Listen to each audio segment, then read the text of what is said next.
रहमान हमारे साथ जुड़ चुके हैं, उनसे आपका परिचय करा देते हैं। हमारे साथ एलकेपी सिक्योरिटीज के रूपक डे शो में शामिल हो चुके हैं। रूपक जी, गुड आफ्टरनून, बहुत स्वागत है।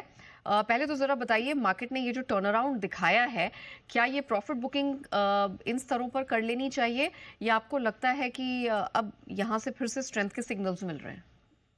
Good afternoon Neha ji. मुझे लगता है जो प्रीवियस हम लोग देखे कि एक सिग्निफिकेंट रैली दिया था 50 फ्रॉम अराउंड 24,460, तो अभी वो शॉर्ट टर्म अप ट्रेंड में है निफ्टी। और जब तक अभी यहाँ से 24,400 के नीचे नहीं आता तब तक सेंटिमेंट ओवरऑल पॉजिटिव रहेगा। तो हालांकि एक दो दिन का वीकनेस था निफ्टी में, बट वापस एक बार रिजम्पशन हुआ अप ट्रेंड का। और ये अप ट्रेंड मुझे लगता है टुवर्ड्स 25,350 निफ्टी को लेके जा सकता है। अबव 25,350 फर्दर रैली टुवर्ड्स 25,750 मुझे लग रहा है आ सकता है। और सपोर्ट इमीडिएटली दिख रहा है 24,850। और बैंक निफ्टी की बात करें, बैंक निफ्टी का जो ब्रेकआउट आया डेली चार्ट पे वो भी सिग्निफिकेंट है। और एक कंसोलिडेशन ब्रेकआउट के बाद बैंक निफ्टी मुझे लगता है वापस एक बार 57,000 तक जा सकता है। अब 57,000 57,700 तक जा सकता है। और नीचे सपोर्ट हो जाएगा 55,500। So overall sentiment Nifty bank Nifty के लिए मुझे पॉजिटिव लग रहा है। बाय और डिप स्ट्रेटेजी अपनाना चाहिए बोथ इंडाइसेस में। Both the indices seem to be pretty good. अच्छा मौका है आपके लिए, बाय ऑन डिप्स की रणनीति अपना सकते हैं। 57,000 के दर्शन बैंक निफ्टी में हो सकते हैं आने वाले दिनों में। और जहां तक निफ्टी का सवाल है, यहां पर पहले तो 25,350 एंड इवेंचुअली 750 950 के लेवल्स भी देखने को मिल सकते हैं। आइए अब सवाल जवाब का सिलसिला शुरू करते हैं। पहला सवाल, सिंस हम देख रहे हैं बैंकिंग स्पेस में इतनी अच्छी मजबूती है और पीएसबी इसका साथ है, पहला सवाल इनफैक्ट बैंक ऑफ महाराष्ट्र में ही है। और सवाल पूछ रहे हैं मनीष जी, जो कि महाराष्ट्र से ही हैं। 241 शेयर इनके पास है, 56 के भाव पर ये स्टॉक खरीदा हुआ है। अभी हल्का सा नुकसान हो रहा है, बट आप क्या सजेस्ट करेंगे रूपक जी, बने रहें? जी हाँ, बने रहना चाहिए। 52 का स्टॉप लॉस से बने रहना चाहिए, क्योंकि स्टॉक में गोल्डन क्रॉसओवर स्टार्ट होने वाला है ऐसा लग रहा है मुझे। और ओवरऑल अप ट्रेंड लग रहा है शॉर्ट टर्म में 52 का स्टॉप लॉस से होल्ड कीजिए। अपसाइड में 58 तक जा सकता है। Okay. आज मेटल्स भी चलते हुए दिखाई दिए हैं। और नासिक के सचिन जी वेदांता पर अपना सवाल पूछ रहे हैं। 405 के पास इन्होंने वेदांता के 100 शेयर ले रखे हैं, मुनाफे में है इस समय। क्या किया जाए, क्योंकि ग्लोबल मार्केट में इतना टर्मोइल है और मेटल स्टॉक्स को कहीं ना कहीं ग्लोबल सेक्टर के तौर पर देखा जाता है।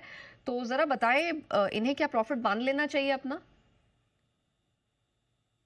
जी, मुझे लगता है वीडीएल में 438 का स्टॉप लॉस लगा के होल्ड करना चाहिए। एक बार थोड़ा रिस्क लेना चाहिए, क्योंकि यहाँ से और अपसाइड दिख सकता है।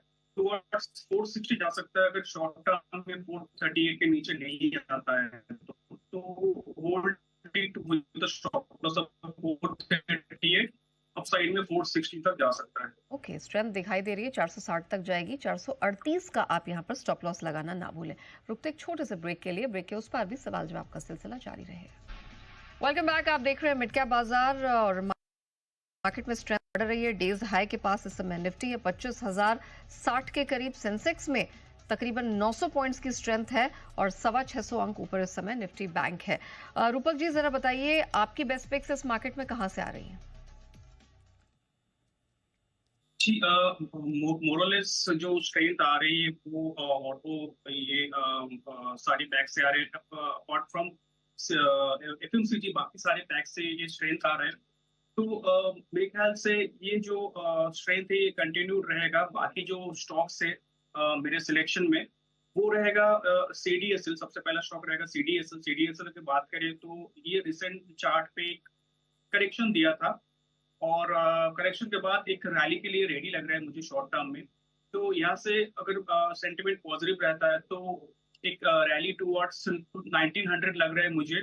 इमीडिएट टारगेट बनेगा 1780 और दूसरा टारगेट बनेगा 1900। और नीचे एक स्टॉप लॉस प्लेस करना होगा 1590 पे। दूसरा कॉल रहेगा, ये रहेगा एक कंसोलिडेशन ब्रेकआउट दिया, ये रहेगा स्टॉक का नाम है नावा। स्टॉक ने कंसोलिडेशन ब्रेकआउट दिया, और कंसोलिडेशन ब्रेकआउट के बाद मुझे बहुत स्ट्रॉन्ग लग रहा है स्टॉक। अपसाइड में 640 तक भी जा सकता है, बट मेरा टारगेट रहेगा 600 का। और नीचे एक स्टॉप लॉस मेंटेन करना होगा। रूपक जी माफ कीजिए, मैं आपको इंटरप्ट कर रही हूँ। पहला स्टॉक सीडीएसएल, दूसरे स्टॉक का नाम बताइए। दूसरा स्टॉक रहेगा नावा, नावा लिमिटेड। नावा लिमिटेड। हाँ नावा लिमिटेड, ये ओके, हाँ कंटिन्यू। हाँ, तो स्टॉक ने कंसोलिडेशन ब्रेकआउट दे इंपॉर्टेंट मूविंग एवरेज के ऊपर भी सस्टेन कर रहे हैं, गोल्डन क्रॉसओवर भी है स्टॉक में। तो एक स्टॉप लॉस डालना होगा 539 का, और स्टॉक को होल्ड करना पड़ेगा for a target of 600 and 610। Alright, चलिए, तो हम वैसे भी मार्केट इंफ्रा स्पेस में देख रहे हैं कि अच्छी खासी स्ट्रेंथ दिखाई दे रही है। सीडीएसएल उनमें से एक है, 1780 1900 की तैयारी दिखाई दे रही है और 1590 का स्टॉप लॉस लगाना है। दूसरा है नावा लिमिटेड, 610 तक के टारगेट के लिए है तैयार। Rupak ji, thank you so much हमारे साथ जुड़ने के लिए और इस मार्केट में बेहतरीन स्ट्रैटेजीज सुझाने के लिए, हमारे दर्शकों की मदद करने के लिए भी आपका बहुत बहुत धन्यवाद। शो को हम यहीं रैप अप करते हैं, लेकिन बने रहिएगा जी बिजनेस के साथ। ब्रेक के उस पार भी खबरों का सिलसिला जारी रहेगा।